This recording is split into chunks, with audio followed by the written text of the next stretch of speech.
Welcome back to the channel, ladies and gentlemen, and we are returning to the world of Hellraiser. If you missed the first episode of Hellraiser Below and Beyond, I will leave it linked above and down below in a pinned comment. Now, what this is an unmade Hellraiser script, which I am adapting for a more story-based format. Now, you will have in there camera panning movements and things like this, which is just to give you guys a visual cue of what the story would be portraying if it was put to film. Now, if you missed the first part, like I said, please do stop this video, go check out those links, and I hope you guys enjoy it. You guys did seem to really enjoy the first episode, so hence why I'm back with the second episode of Hellraiser Below and Beyond. Now, that being said, let's just dive right in. We open to a crisp white, and the screen goes black. No sound is heard. The pitch black, it lingers just long enough, but the silence it echoes. The sweet, serene order of the darkness. Light has the potential to light the chaos below and beyond.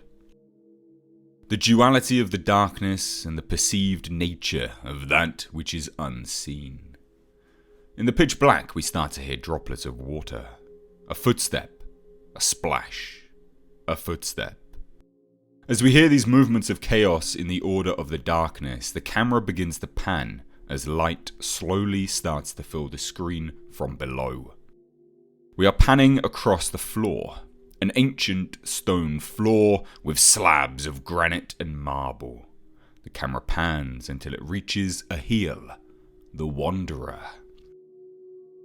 Heel. Toe. He moves, heel, toe.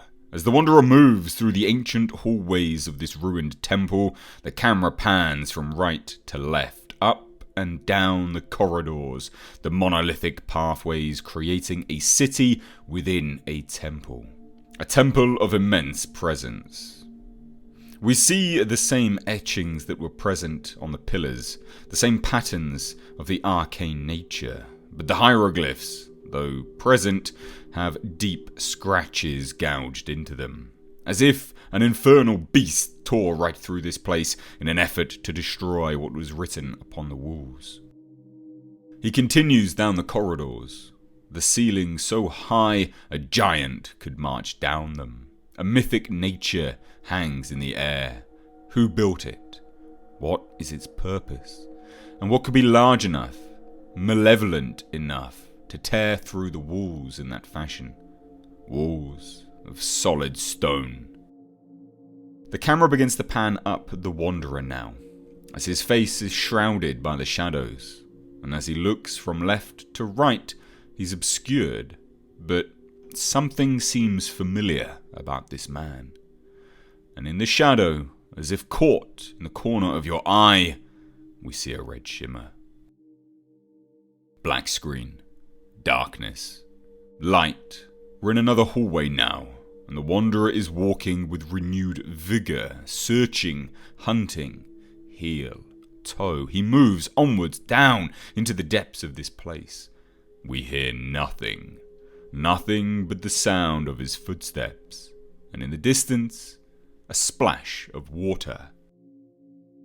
It echoes, and it ricochets off of the stone and onwards on its journey. The camera follows it.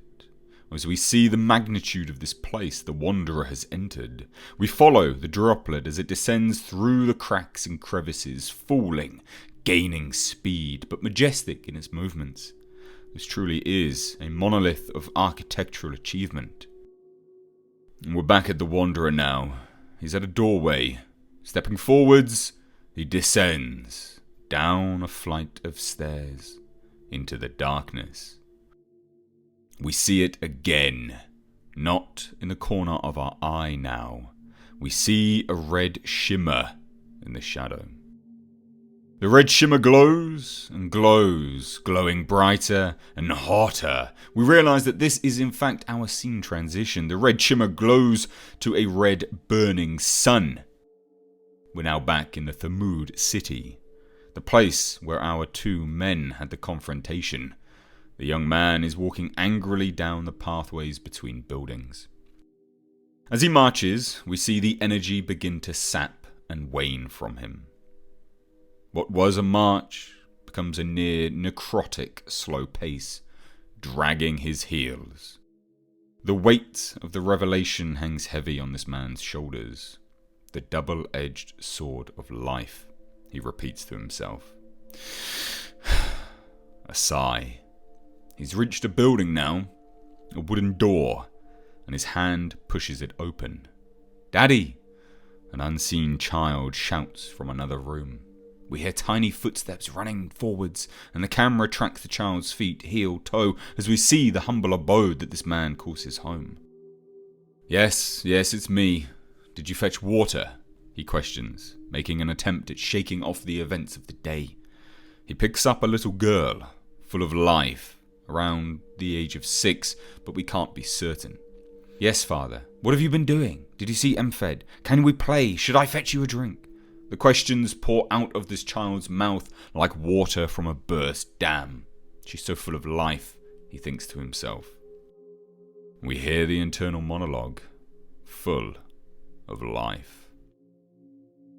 "I had to go to the bazaar on business, you know that. And yes, fetch me some water, please."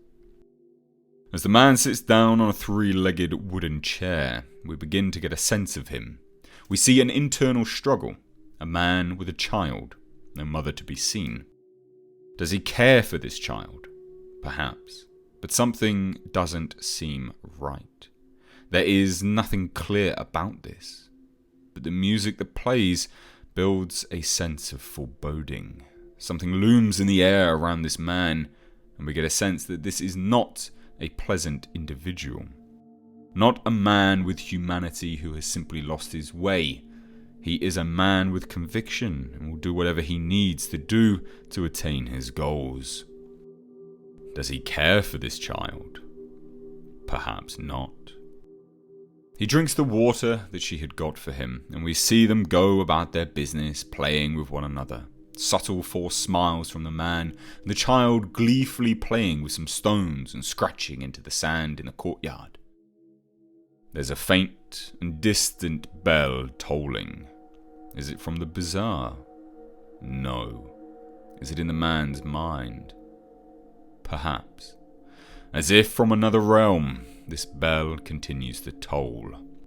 And with it, a dread and heavy atmosphere hangs over these interactions.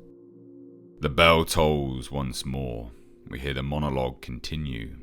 Zaid, the stall owner, the man with the burning blue eyes, has gotten underneath his skin. My pleasure is life. I must devour and destroy. I cannot satiate my hunger with living. I must devour and destroy. The bell tolling, it comes and goes as if yo-yoing close and from afar. As those 3 words repeat, devour and destroy. The child plays devour and destroy. The bell again, a baseful groan of some distant old god waking from slumber. Devour and destroy. We see the child smile, a laugh. Devour and destroy. The bells ringing out once more. The laughing continues. We see the man's piercing green eyes now as he says it again. Devour and destroy. The laughing stops. The bell tolls along with the groans. The eyes of the man once more as blood splashes across his chin. He repeats again. Devour. Another splash, now across his cheek. And destroy. The distant sound of the tolling has begun to fade out, and slowly, as he rises to his feet, standing up, as he does so, a single red tear of blood makes its way from his brow, as if sweat from a hard day's work. Down his face, his cheekbone, his chin, and it descends to the floor. As it falls to the floor, time slows around it. Life flashing before his eyes. Life. He speaks it now. Life. My pleasure is life. I cannot satiate my hunger with living. The man continues to repeat this sentence as he walks from the courtyard to his room inside. Each step, the blood from under his feet pressed hard into the sand. And that's when we see it. The little girl that was once so full of life, devoured and destroyed. Consumed by his hunger, he had released a blade from his belt and done the unspeakable. It's a solemn moment. We can see the smile on her face. She died not in fear. It was quick, painless, but bloody and brutal. We now know this man is not someone to empathize with. He is not a morally lost victim turned villain. But he is not without reprise. A shred of humanity remains, at the very least. But for how long? Ladies and gentlemen, if you enjoyed this, please, I really do encourage you to give this video a like.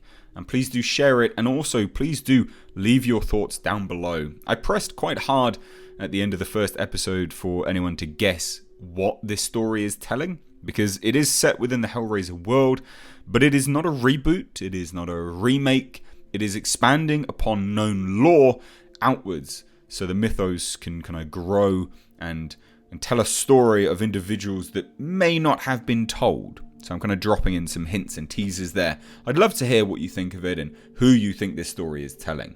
But anyway, please do let me know down below in the comment section. If you're new here, do hit subscribe. Stay up to date on the world of pop culture, movie news, and these, my narration videos and tellings of unreleased scripts. I really do enjoy doing these. The gravitas and the sort of dramatization aspect of it is something which I genuinely really have a lot of fun with. So anyway, thank you so much for watching. It means the world to me. I haven't missed the age.